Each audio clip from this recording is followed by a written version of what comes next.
Урматтуу жолугушууга катышуучулары 2003 жылы 30 август күнү мен Алай айран тургуну болом. Жээнбаев Кадырбек Байтович 30 август күнү кечки саат 8 чамасында апам магазинден кайтып кетип атканда жолдо 3 жаран ичип отурган 3 айылдын тургуну, аны биз жакшы билебиз, күлгөн адамдар болгон илгертен бери. Ичип отурушуп, апамды алдап, бир шарак куйбайсыңбы, неберели болупсуң деп бир шарак алдырып, анан кийин коркутуп, сарайга алып кирип, зордуктоп, өчүрт менен зордуктап, калаган нерсесин кылып, Алай элин жаман көргөзүп, 7 областка жаман көргөзүп, не только мага бул жаман иш кылган жок, бул Алай элине да жаман көргөздү. Ошо боюнча мен мыйзам чегин талашып жүрөм. Ошо малда мыйзам вообще иштебейт эле, чынын айтып коеюн, бетиңерге айдап айтам. О малда 700 сом берсең адам өлтүрсөң боло берет эле, 1000 сом берсең 2 адам өлтүрсөң боло берет эле. Ошо малда мен чуркап ушул жерде күнүм өткөн. Ошондо мен бул жерден кеткенден кийин эжем, мен ордума эжем чуркап, бардыгы акча менен эко менен 3 жылдан качып, 3 жылга качып, 3 жылдан кийин кармалып, 1 айдан, бирөө 6 айда чыгып кеткен, бирөө 1 айда чыгып кеткен, үчүнчүсү күлкүлүү да мына Өзбекстан, Казакстан укпай эле койсун, үчүнчүсү келип эле кылмыш ишин козголбой эле, жөн эле фаршивый нарушник менен аны туалеттен качып туруп эле нары эжемдер таштар менен урганда, ошодон качып туруп эле кетип калган адам да. Мындай аса бул мен ушуга чейин жүгүрүп жүрдүм эле, буга чейин бийликтерге бирөөсүнө дагы ишенген эмесмин. Азыр Садыр Нуркожоевич келгенден кийин, президентибиз Садыр Нуркожоевич Жапаров келгенден кийин 3 жылдан кийин иштеген ишин көрдүм. Кандай экенин көрдүм. Бардык Россияны жыштырып келдик дагы. Азыр 9 баланын арманы бул теманын башы. 9 бала 9 башта чарчап неме таркап кетти. Ана мына айылда азыр Верховныйга бардыгына сотко заявление жазып атабыз. Мен Бишкектен азыр эртең менен 10:30да келдим.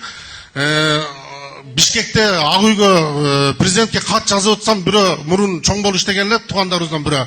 Сен одан көрө Алайга жетип бар, саат 2-де жолугушу бар экен деди. Мен ошого жетип келдим.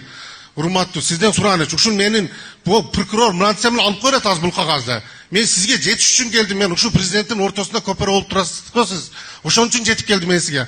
Элдерде тажия бир жумада бир тажия болсо бир жумада токтойт. Ыйлап болду, сабыр кылып калышат. А бизде 20 жылдан бери тажия күнүгө үйдө. Барсаң эжең ыйлайт, иниң ыйлайт, сиң карындашың ыйлайт. Машина уруп кеткенде кечирет элем. Танка тебелеп кетсе кечирет элем.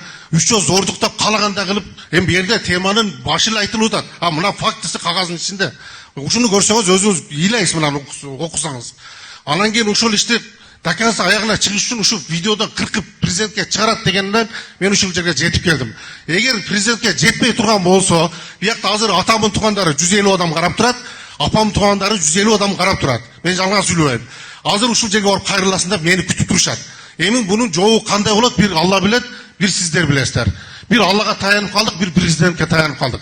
Бирок президентке де жетиш кыйын экен. Биринчисине кат жазайлык дедик, экинчисине кезекке туруп президентке жолугушка аракет кылып жүрөм.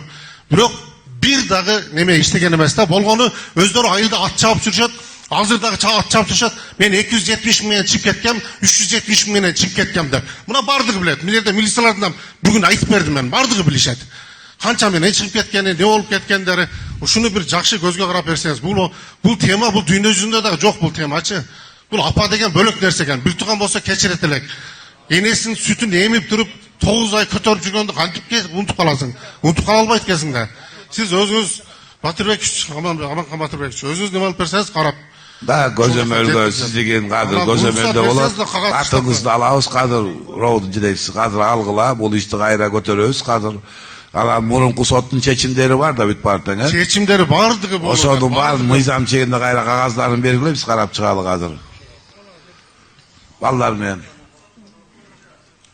Мына микрофон. Аманхан Батырбекович, уруксат болсо, бул боюнча 2003 жылы окуя болгон. Окуя болгондон кийин төмөнкү жарандар Россия Федерациясына качып кеткен. Россия Федерациясынан биздин балдар ички иштер министрлиги барып кармап келип, тергөө амалдары жүрүп, камап анан сотко бүгүнкү күндө иш ошондо сотко өткөрүлүп берген. Ал эми азыркы учурда жаңы жагдайлар ачылган боюнча Ош областында жогорку сотто сот процесси жүрүп атат. Кадыр соттук процесс жүрүп атат. Ооба. Ошо биз көзөмөлдө соттук процесс Верховный сотто турбайбы, жогорку сотто? Bizden berебиз кадыр жогун. Кошумча айтып койсом, Мынакей ошол кадыр. эле окуя боюнча ошо 3 айыпталуучу кеткен. Анын ичинен экөө ошо Алай райондук соту тарабынан соттолгон экен. Бул 2000 а бирөө болсо Кара Суу райондук соту тарабынан соттолгон.